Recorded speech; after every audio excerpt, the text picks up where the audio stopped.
This is Revathi. Welcome back to writer Revathi channel. Villain episode number 273. చివరికి tender విషయంలో ఏమైంది, ఎవరు గెలుచుకున్నారు? కథలోకి వెళ్ళబోయే ముందు దయచేసి వీడియోకి ఒక లైక్ ఇవ్వండి, అలాగే హైప్ ఇచ్చి వీడియోని సపోర్ట్ చేయండి. ఇలాంటి ఇంట్రెస్టింగ్ స్టోరీస్ కోసం మన 2 ఛానల్స్ని సబ్స్క్రైబ్ చేసుకోండి. ఇక కథలోకి వెళ్ళిపోదాం. యశ్వంత్ సంజు చేతికి ఫైల్ ఇచ్చి, నీ చేతుల మీదుగా ఈ టెండర్ సబ్మిట్ చేస్తే ఇక డౌట్ లేకుండా కాంట్రాక్ట్ మనకే సంజు. వెళ్ళి నీ లక్కీ హ్యాండ్స్తో టెండర్ సబ్మిట్ చేసిరా అని అన్నాడు. అది విని సంజు ఆశ్చర్యపోతుంటే అభికి ఫ్యూజులు ఎగిరిపోయాయి. దివ్య కూడా ఆశ్చర్యపోతూ, సరిపోయింది ఇద్దరికి, ఇద్దరిలో ఎవ్వరూ తక్కువలు కాదు అని అనుకుంది.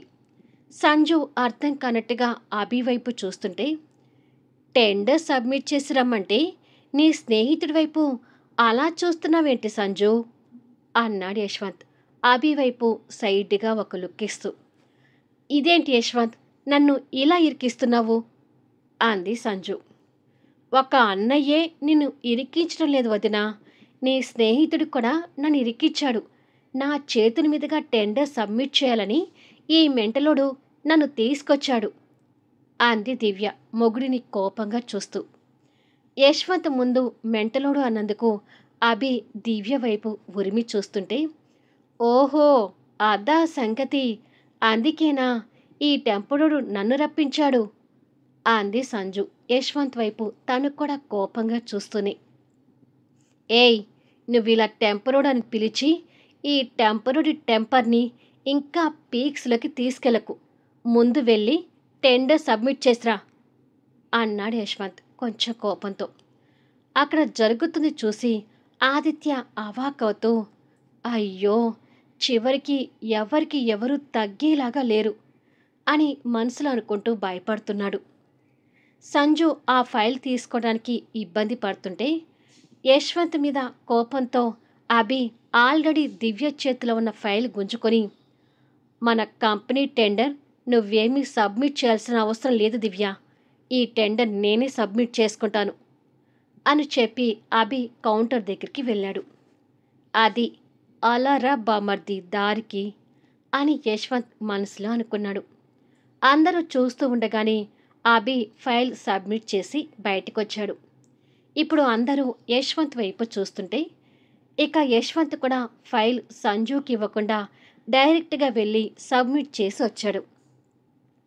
ఇప్పటి వరకు అక్కడ జరుగుతుంది పక్కన ఉన్న బిజినెస్ మ్యాగ్నెట్స్ కూడా చూసి టెండర్ వీళ్ళ ఇద్దరిలో ఎవరికో ఒకరికి వస్తుందని కన్ఫర్మ్ చేసుకొని ఆ ఇద్దరిలో ఎవరికి వస్తుందా అని వీళ్ళతో పాటు వాళ్ళు కూడా క్యూరియాసిటీగా ఎదురు చూస్తుంటారు.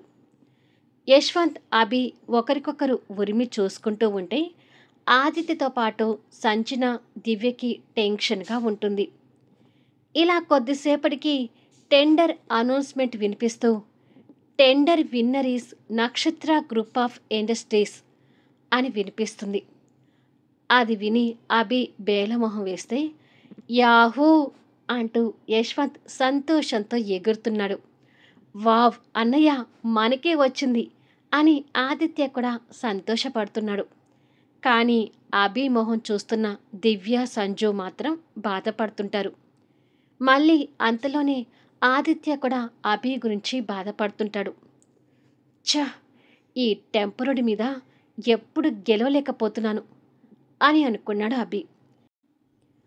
మిగతా అందరూ వచ్చి కంగ్రాచ్యులేషన్స్ యశ్వంత్ అని చెప్తుంటే అభి అది ఈర్షగా తట్టుకోలేనట్టుగా చూస్తున్నాడు. అభిని గమనిస్తూ ఆదిత్య దగ్గరికొచ్చి, నిజానికి మా యశ్వంత్ అన్నయ్య తిండి నిద్ర కూడా లేకుండా ఈ టెండర్ కోసం కష్టపడ్డాడు బాబా, రాత్రి అసలు నిద్ర కూడా పోలేదు అని అన్నాడు. నేను కష్టపడలేదనుకున్నావా? రాత్రి నేను కూడా చాలా కష్టపడ్డాను అన్నాడు అభి. కష్టపడ్డాడు అనగానే రాత్రి దివ్యకి పడక గదిలో అభి చేసిన అల్లరి క్రీడ అంతా గుర్తొచ్చి అభిని కోపంగా చూస్తుంటుంది. దివ్య చూపుల్లో అర్థం అభికి తెలిసి పక్క చూపులు చూస్తుంటాడు. పోనీలే అభి, ఇలాంటి గెలుపోటములు బిజినెస్లో సహజం కదా, వదిలే అంది సంజు కొంచెం ఓదార్పుగా. ఈ టెండర్ ఇంకెవరికైనా వచ్చి ఉంటే అంతగా అనిపించకపోయేది సంజన, కానీ పోయి నీ మొగుడికొచ్చింది కదా, అందుకే తట్టుకోలేకపోతున్నాను అన్నాడు అభి నవ్వుతూ కంగ్రాట్స్ స్వీకరిస్తున్న యశ్వంత్ని కోపంగా చూస్తూనే. మా అన్నయ్య మీద పడి ఏడ్చింది చాలు, ఇక వదిలే అభి అంది దివ్య. అంతలో యశ్వంత్ కూడా వీళ్ళ దగ్గరికి వచ్చాడు. పేలాలు వేగుతున్న అభి మొహం వైపు చూస్తూ బెటర్ లక్ నెక్స్ట్ టైం అని అన్నాడు. థ్యాంక్ యూ సో మచ్ అని కసిగా చెప్పి పద వెళ్దాం అంటూ దివ్య చేయి పట్టుకొని లాక్కొని వెళ్తున్నట్టుగా వెళ్తున్నాడు. పాపం అభి చాలా డిసప్పాయింట్ అయ్యాడు యశ్వంత్ అంది సంజు.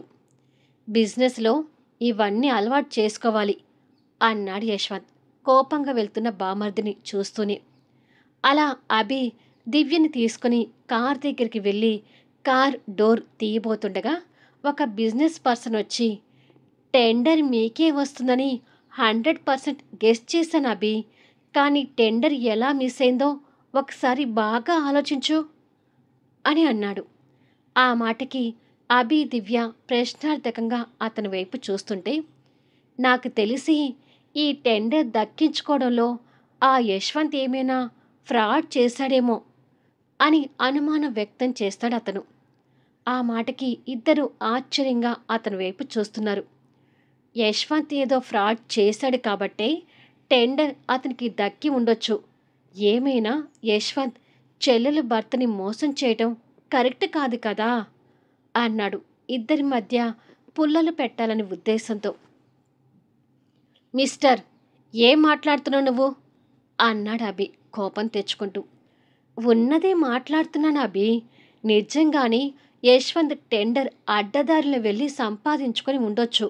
నిన్ను మోసం చేసి టెండర్ దక్కించుకోవడం తప్పు కాబట్టి నువ్వు ఈ టెండర్ గురించి కోర్టులో వెయ్యి అని అన్నాడు. అతని మాటలకు దివ్య కంగారు పడుతూ అభి వైపు చూస్తుంటే, కోర్టులో వేస్తే ఏమవుతుంది అని అడిగాడు అభి. కోర్టు తీర్పు వచ్చే వరకు, అంటే కొన్ని ఏళ్ల వరకు కాంట్రాక్ట్ ఆగిపోతుంది. అలా టైం వేస్ట్ చేసే అవకాశం ఉంది కాబట్టి ఆ అవకాశాన్ని వాడుకో అన్నాడు అతను. ఆ మరుక్షణమే అభి చెయ్యి అతని చెంపని గట్టిగా తాకి అతని గోబ పగిలింది. ఆ దెబ్బకి అతని గింగరాలు తిరుగుతుంటే అభి అలా షాట్ ఇస్తాడని అనుకుని దివ్య షాక్లో ఉండిపోయింది. ఏంటి అభి, నన్ను అలా కొట్టావు అన్నాడు అతను నొప్పి పుడుతున్న చెంపని పట్టుకుంటూ. ఆ టెంపరోడు నాకు శత్రువే కావచ్చు, కానీ ఫ్రాడ్గా టెండర్ సంపాదించుకునే చెడ్డవాడైతే కాదు. నా టెంపరోడి గురించి ఇంకొకసారి ఇలాంటి మాట అన్నావంటే చంపేస్తాను అన్నాడు అభి. అభి మాటలకు అతను షాక్ అవుతూ చూస్తుంటే అభి అతన్ని కోపంగా చూస్తూనే, నువ్వు కారులో కూర్చో అంటూ దివ్యని కారులో కూర్చోబెట్టి అతన్ని కోపంగా చూస్తూనే వచ్చి కారు స్టార్ట్ చేసుకుని వెళ్ళిపోయాడు.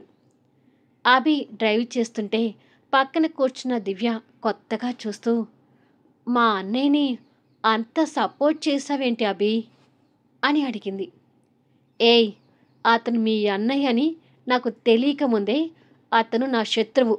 నా శత్రువుని ఏదైనా అంటే ఊరుకుంటానా, ఉతికి పడేను అని అన్నాడు రోషంగా. అభి మాటలకు దివ్య ఇంకా షాక్ అవుతూ చూస్తుంటే, అసలు మీ అన్నయ్య మగాడై పుట్టాడు కానీ అది ఆడదై పుట్టి ఉంటేనా నిన్ను వదిలేసి మీ అన్నయ్యని పెళ్లి చేసుకునేవాణ్ణి. ఐ లవ్ మై ఎనిమి అని అన్నాడు అభి.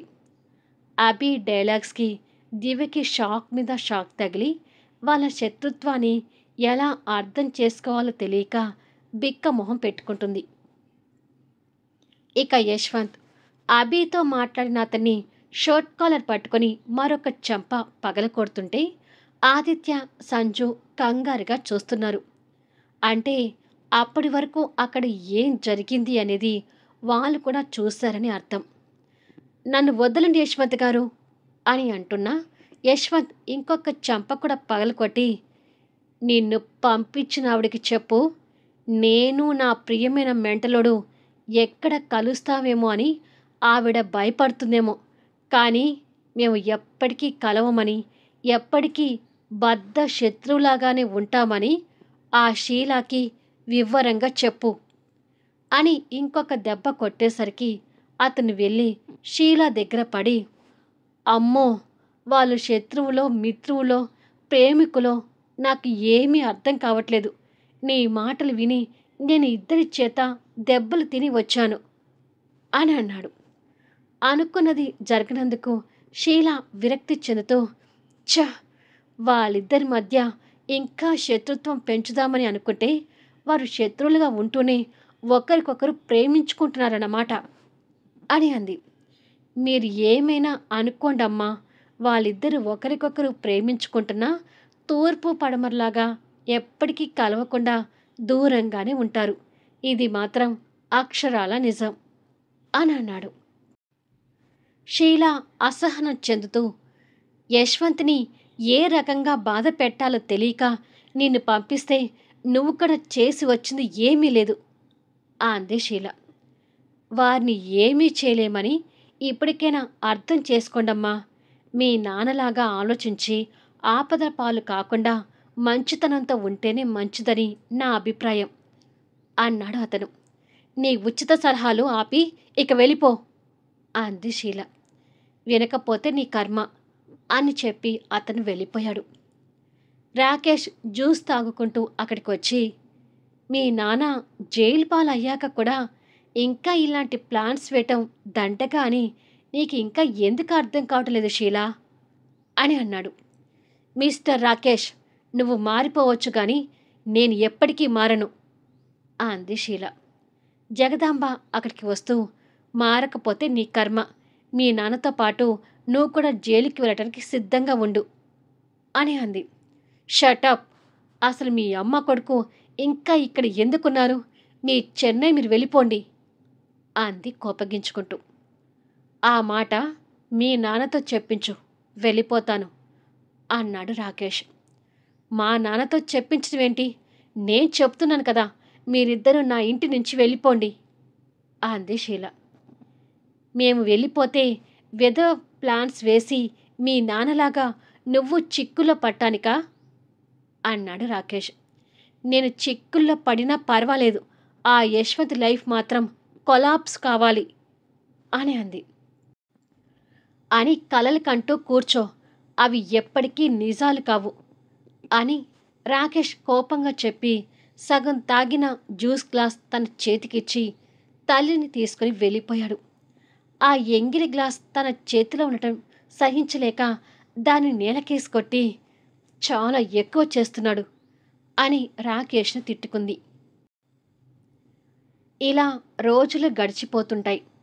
సంజుతో కలిసి యశ్వంత్ కార్లో అభి వాళ్ళ ఇంటి ముందు ఆగాడు. బారసాల ఫంక్షన్కి ఇన్వైట్ చేయడానికి నేనెందుకు, నువ్వు వెళ్ళి ఇన్వైట్ చేయొచ్చు కదా అన్నాడు యశ్వంత్ అభిని ఇన్వైట్ చేయడానికి ఈగో అడ్డు వచ్చి. అదేమీ కుదరదు, నువ్వు కూడా రావాల్సిందే, పద అని చెప్పి సంజు యశ్వంత్ చేపట్టుకుని తీసుకెళ్తుంది. అనుకోకుండా అభి విండో నుంచి వాళ్ళు రావడం చూసి, ఓహో, ఈ టెంపరోడు వాళ్ళ పిల్లల ఫంక్షన్కి నన్ను ఇన్వైట్ చేయడానికి వస్తున్నాడన్నమాట, ఇప్పుడు నేను నా హోదా చూపించుకోవాలి కదా అని అనుకొని కావాలని సోఫా దగ్గరికి వెళ్ళి అక్కడున్న పేపర్ని చేతిలోకి తీసుకుని క్రాస్ లెగ్ వేసుకుని ఊపుతూ దర్జాగా కూర్చున్నాడు. అప్పటి వరకు అదంతా చూసిన దివ్య ఆశ్చర్యపోతూ, నా మెంటలోడేంటి ఎన్ని ఫోజులు కొడుతున్నాడు, ఏమై ఉంటుంది అని అనుకొని గుమ్మం నుండి బయటికి చూసేసరికి వాళ్ళ అన్నయ్య వదిన రావడం చూసి, ఓహో, ఇదా సంగతి అని అనుకుంది. అంతలో కళ్యాణి జయరాం గారు కూడా హాల్లోకి వచ్చి యశ్వంత్ సంజు రావడం చూసి నవ్వుతూ, రండమ్మా అంటూ ఇద్దరు వెళ్ళి రిసీవ్ చేసుకున్నారు. బాగున్నారా పిన్ని అని అడిగింది సంజు. బాగున్నావమ్మా, పిల్లలు బాగున్నారా అంటూ పలకరింపులు అవుతుంటాయి. రా యశ్వంత్ అంటూ జయరాం గారు కూడా అభిమానంగా యశ్వంత్ భుజం చుట్టూ చేయి వేసి రిసీవ్ చేసుకున్నారు. వాళ్ళ అభిమానానికి యశ్వంత్ కూడా కలుపుగోలుగా నవ్వుతూ మాట్లాడుతుంటే దివ్య కూడా ఎదురొచ్చి, ఈరోజు మీరు ఇన్వైట్ చేయడానికి వస్తారని నేను కూడా అనుకుంటూనే ఉన్నాను అన్నయ్య అని అంది. అభి మాత్రం ఫోజులు కొడుతూ అలా కాలు మీద కాలు వేసుకుని ఊపుతూ పేపర్ చదువుతున్నట్టుగా కాదు పేపర్ చదువుతున్నట్టుగా నటిస్తున్నాడు. యశ్వంత్ అది చూసి, ఈ మెంటలోడికి రాను రాను బాగా ఎక్కువ అవుతుంది అని తిట్టుకున్నాడు. ఇప్పుడు ఈ బామర్దిని ఎంత మర్యాదగా ఇన్వైట్ చేస్తాడో చూడాలి అని అభి మనసులో అనుకుంటూ ఉంటే, అదేంటి అభి, ఇంటికి వచ్చిన వాళ్ళని రిసీవ్ చేసుకోకుండా అలా కూర్చొని పోయావు అన్నాడు జయరాం గారు. తండ్రి అలా అంటాడని ఎక్స్పెక్ట్ చేయని అభి కొంచెం కంగారు పడుతూ, అంటే నాన్న, మీరందరూ వాళ్ళని రిసీవ్ చేసుకున్నారు కదా, ఇంకా నేనెందుకు అన్నాడు అభి. అయితే మా అన్నయ్య కూడా మమ్మల్ని మాత్రమే ఇన్వైట్ చేస్తాడులే, నేను ఇన్వైట్ చేయడులే అంది దివ్య. ఆ మాటతో దివ్య వైపు ఉరిమి చూస్తూ, శత్రువులు ఎక్కడో ఉన్నారనుకోవటం ఎందుకు, భార్య రూపంలో నా దగ్గరలోనే ఉంది అని తిట్టుకున్నాడు అభి. యశ్వంత్ అలా ఏమీ చేయలే దివ్య, అందరినీ ఇన్వైట్ చేస్తాడులే అంది సంజు. ఈసారి యశ్వంత్ సంజు వైపు చూస్తూ, ఇదొకటి నా ప్రాణానికి అని అనుకున్నాడు. నెక్స్ట్ వీడియోలో ఎవరు దిగి వస్తారో చూద్దాం. కథ నచ్చితే దయచేసి లైక్ చేయండి, హైప్ ఇవ్వండి, మీ అమూల్యమైన కామెంట్స్ షేర్ చేయండి. Thank you for listening.